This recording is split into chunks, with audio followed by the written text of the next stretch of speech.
They all fall to the ball. 45 ACP, 230 grain ball ammo.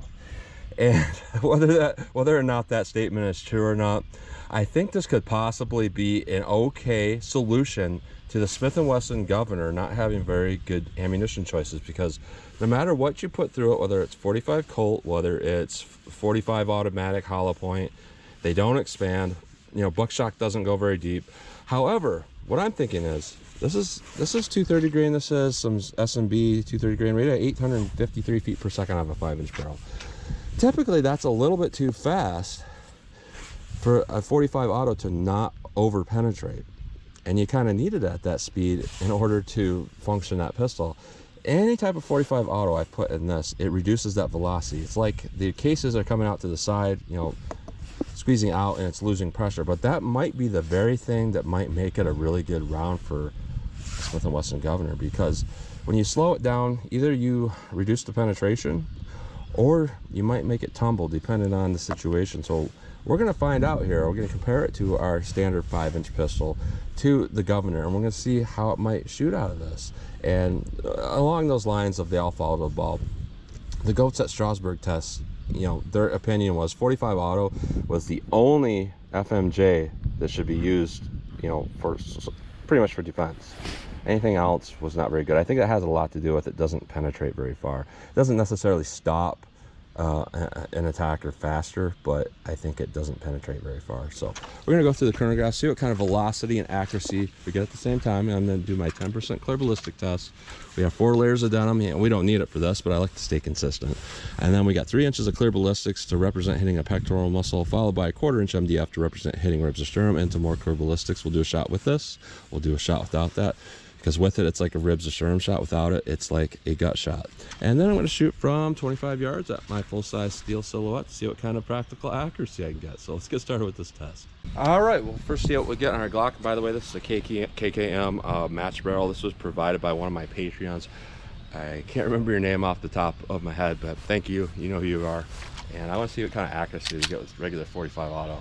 I bought it for, or he bought it for me for a 45 super test. So rated at 853, this is a 5.3 inch Glock. See what we get. 836, 854, 857, 860, 818s. I was not shooting my best there by any stretch of the imagination, so it's not the barrel doing that. That's me. I haven't shot 45 in a while. So let's see if we get any velocity reduction on our Governor here. 618, 637, 628. This moon clip is catching. I'll read 576, 586. You might look at that and be like, oh, that's awful.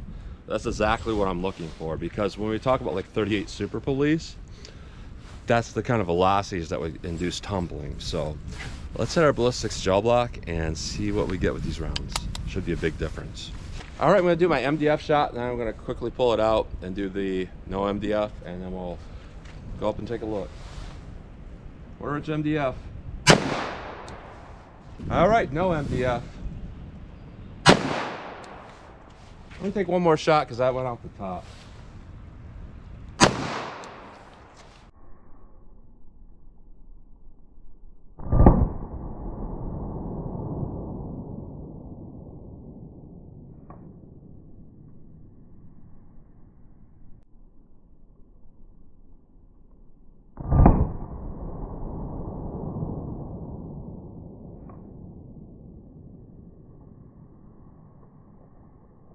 All right, so that's interesting there, because our MDF and our no MDF went to about the same penetration. I'm not even gonna pull these things out to measure them, because obviously they're not gonna change in size. But what we're looking at here is 27 and 27.5 up roughly, with our deeper one actually looking like it's the MDF.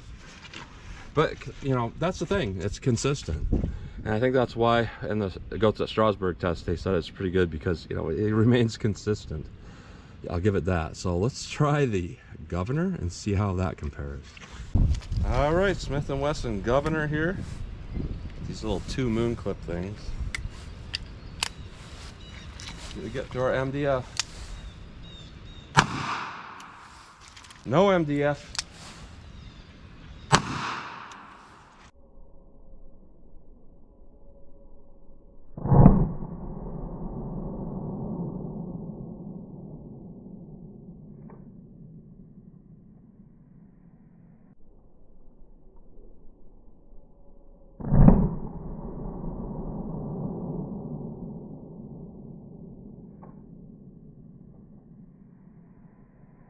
All right, so this is giving me exactly what I was thinking I was gonna get, and it appears that, you know, without the MDF it tumbled more.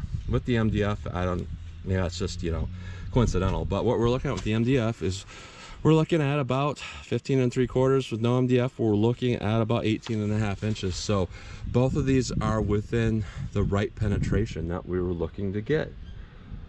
So that reduction in velocity makes that a pretty decent round, because you're not under penetrating from buckshot, you're not under penetrating from, let's say, a super heavy plus P light for caliber 45. You got a legitimate 230 grain and you're pushing it to the right depth.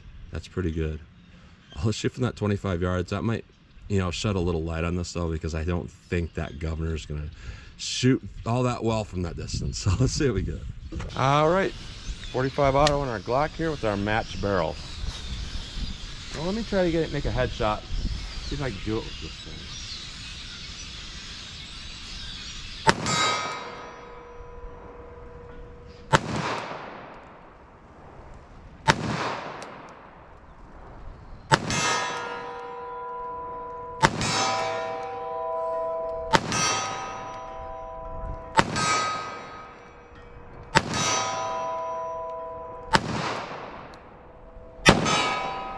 So I think any misses are going to be on me. I do think that barrel is a little bit more accurate. So with our governor, this is where it gets kind of tricky, because I think they might be shooting a little bit high. So I'm going to aim about at the bottom of the target, like an inch up from the waist of that target.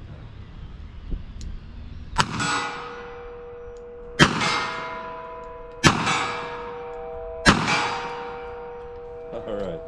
The cool thing about this, you know, you got the moon clips that are really easy to reload in this thing. You just drop them in a lot faster than a speed loader.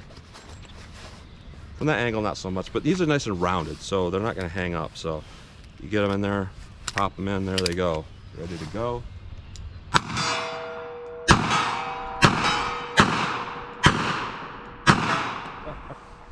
I was popping them off, and that's on me that I was missing. I was trying to push my limits with that, and well, what I was doing was a little bit beyond my limits. So what we're seeing here, this may be the stupid simple solution. And a lot of people don't buy these guns because they're like, well, I can't find no 410, I can't find any 45 Colt. And if they see any of my tests, they're like, well, the hollow points aren't going to expand. It's basically ruining all that money I put into it. Well, I went and I bought the cheapest box, the SMB 45 230 grain ball. It was like $20 cheaper than Winchester white box, and it did excellent. So that's a solution, simple as that, and it seems like it did a good job. So that's what you get today. So as always, comment, share, and like, and thanks for watching.